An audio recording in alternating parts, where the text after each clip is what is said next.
Monsieur Sounouvou, la situation entre le Bénin et le Niger demeure une intrigue.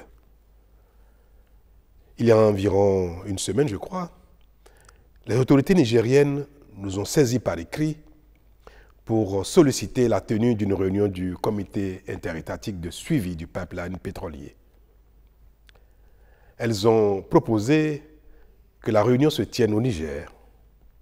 Et le Bénin a donné son accord et j'ai personnellement instruit le ministre en charge des mines de s'y rendre. Il s'y est donc rendu le lundi dernier et les trois parties, c'est-à-dire le Bénin, le Niger et la société chinoise WAPCO, se sont retrouvés à Niamey pour évoquer les voies de mise en œuvre normale du contrat de transit du pétrole nigérien par le Bénin. Saisissant l'occasion de la mission de mon ministre à Niamey, j'ai rédigé une lettre à l'attention du président nigérien et ai mandaté le ministre Adambi de la lui remettre en main propre. En ce qui concerne la réunion du comité interétatique, le Bénin, par la voix de son ministre, a réitéré la disponibilité de l'administration béninoise, notamment la douane, à coopérer avec la douane nigérienne en vue du chargement normal et régulier du pétrole nigérien au terminal de Sémé, pour autant que les formalités douanières de transit soient possibles.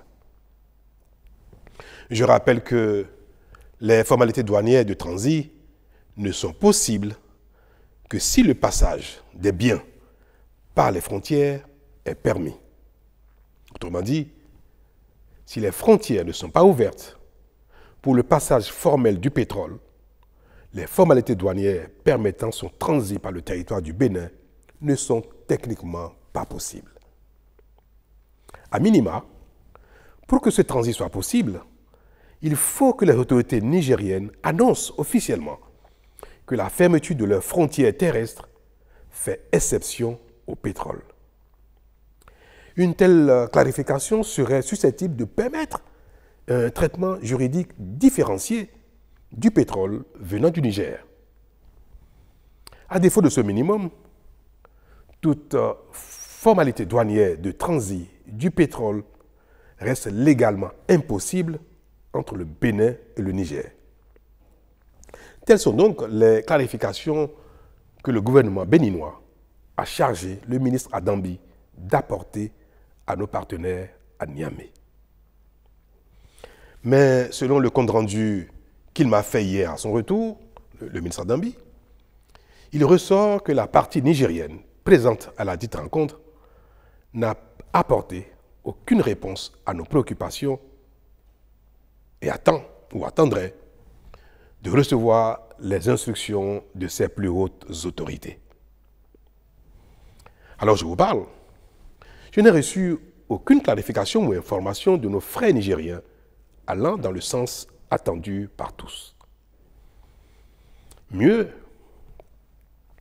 le président Tiani n'a pas reçu le ministre Adambi, que j'ai pourtant expressément chargé de lui remettre ma lettre d'apaisement et d'invite au rétablissement de la fraternité et de la libre circulation des personnes et des biens entre le Niger et le Bénin.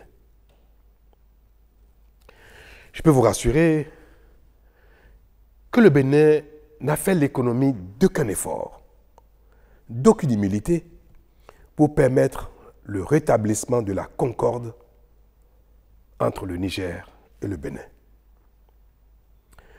Et de manière plus concrète, s'agissant des deux points qui ont été évoqués à Niamey, en l'occurrence, les équipements complémentaires du pipeline amenés par le partenaire chinois et en attente au port de Cotonou pour être acheminés au Niger, je veux réaffirmer que le Bénin reste disponible à accorder toutes les facilités possibles à la société WAPCO pour l'acheminement effectif des 10 équipements sur le Niger.